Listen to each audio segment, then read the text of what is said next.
Hi there, and welcome to another live Instagram session. My name's Kate, and I'm joining you from the Mokum studio. I'm the sales manager for Mokum in Australia. Today we're going to touch on a topic that we're affectionately calling perfect imperfection.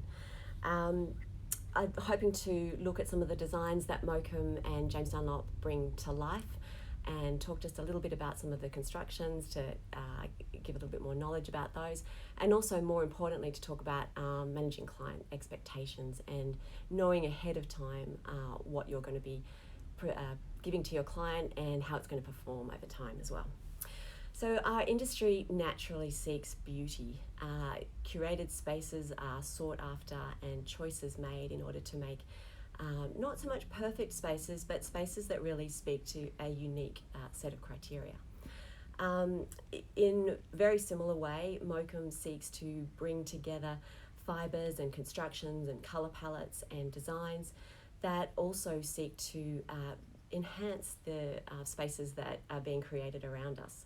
So together, I like to think of it as a partnership with Mokum and our design community together, solving problems and really ultimately making the world a more beautiful place.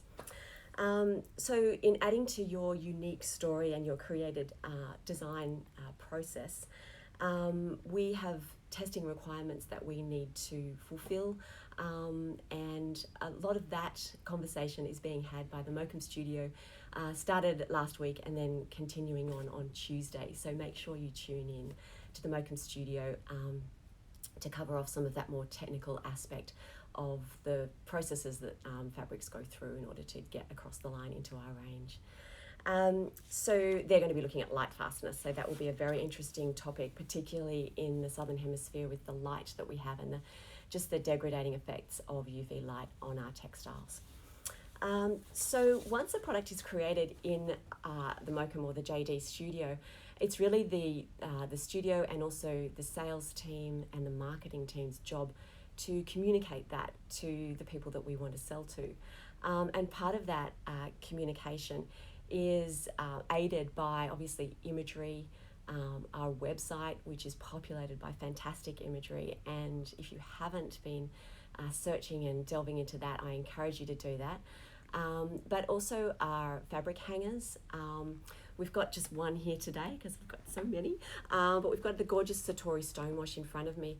So our hangers are really a bit like a calling card or a little snapshot of what is done on all of our hangers. So an example of the imagery there, and a lot of the testing requirements are popped on the back for an easy reference so that you can easily search different product requirements. First of all, is it a drapery or an upholstery? How can it be used? And all of those bits of information. So that's vital and a real tool to assist you in your design journey. But as well as that, we've got, as I said, our website. At a deeper level, we've got the book Woven, which I've just got a copy of here, which is an excellent reference. This is produced by the James Dunlop group and is available for sale. So if you're interested in that, absolute resource if you're in this business. But also, ultimately, the job of communicating is people-based. So our sales team out on the road, as well as our showrooms and our customer service teams, all seek to take a partnership position with our customers and get the best result possible. So that interaction is also vital. In setting expectations for your clients, we want to be with you on that journey to basically educate and assist. So just so we can highlight a couple of fibre characteristics that you no doubt will be aware of, but just to cover off how this process works of creating expectations. You may have seen this triangle before. I think Steph and Annie showed it at an earlier Instagram with your client expectations at the top of the triangle. You've got your expert manufacturer, whether it's upholstery or drapery, and then you've got your supplier, your textile wholesale supplier, which is us. So together we hope to create a really neat team to get the job done. So just looking at linen for a minute, as we have sartorial stonewash on the top here.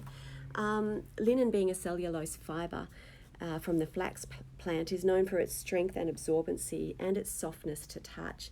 It makes it a natural choice when you want to colour up a lot of different drapery items or upholstery items. Takes colour really well because of its absorbency. And absolutely speaks of nature and that beautiful tactile quality. Obviously, depending on the length of the drop and the atmospheric conditions at the window, you're going to get some movement. And rather than talking to that as the only thing to talk to, it really is something that can be managed effectively with puddling and just understanding what you're in for. If your customer, or if you are not wanting that puddled look or don't want to have your drape moving at all, that's going to be hard because almost everything will move to a degree. But a linen substitute is definitely worth exploring with your customer.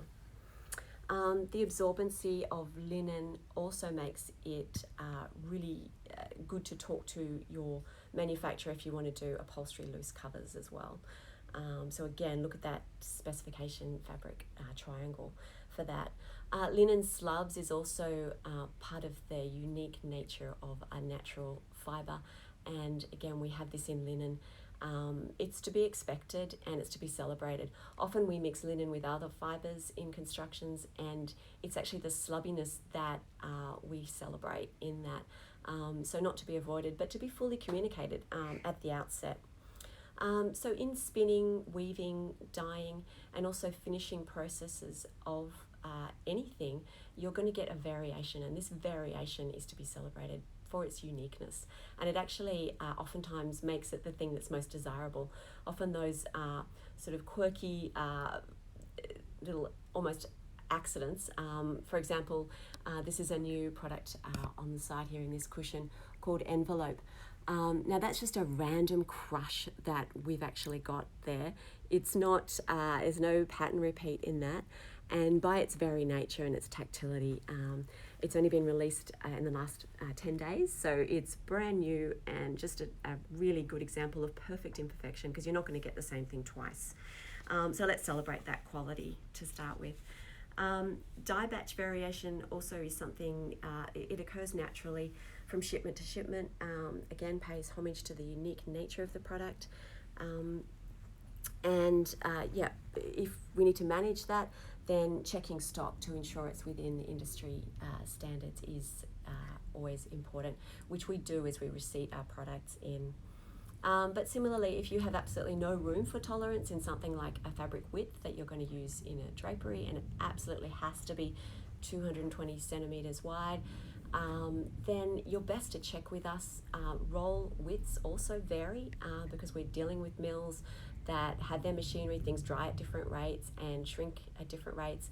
So the artisanal nature of the business that we're in means that if you need it to be exact in a width, it's best to check. So if you've got a 220 drape, it has to be 220. Check with us first. A trend that we've seen coming through in our industry, in the design industry, is tactility and is softness to touch. And chenille fibres are become really prevalent because, you know, we look with our eyes, but we also feel, and we want to feel nurtured, and we want to actually have a sanctuary in our home, and that's definitely coming through. We want long wearing as well. So a really real resurgence in velvets and chenille fibres has come through in the last few years. And we've got a lot of those in range. We've got bespoke behind me, we've got vintage over here, we've got Sahil over here as well. These products are soft to touch, often our most popular fabrics, but it's also good to be aware that over time the chenille fibre or the velvet pile gets pushed down.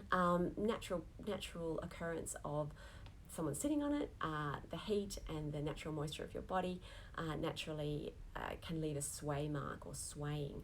Now this swaying is part of the look, but something that if you've got a customer who wants to have their sofa looking exactly as it was the day it arrived, then it's best to tell them not to sit in it because it's not going to. So the nature of a pile fabric is that over time it will sit as you sit, and it will grow with you.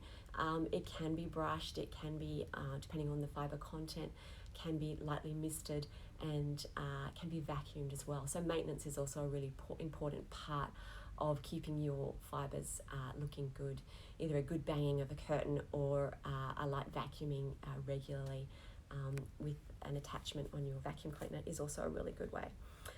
So yeah, just to understand that flattening will occur, it's natural, it's not a flaw. So as I've said, understanding what you're going to be looking at in 3 to 4, 5, 3 months, 10, whatever month time is important, an important conversation to have, not one that I would encourage you to have after the event. It's a lot harder to persuade somebody that no, it was always going to look like that when they've purchased it.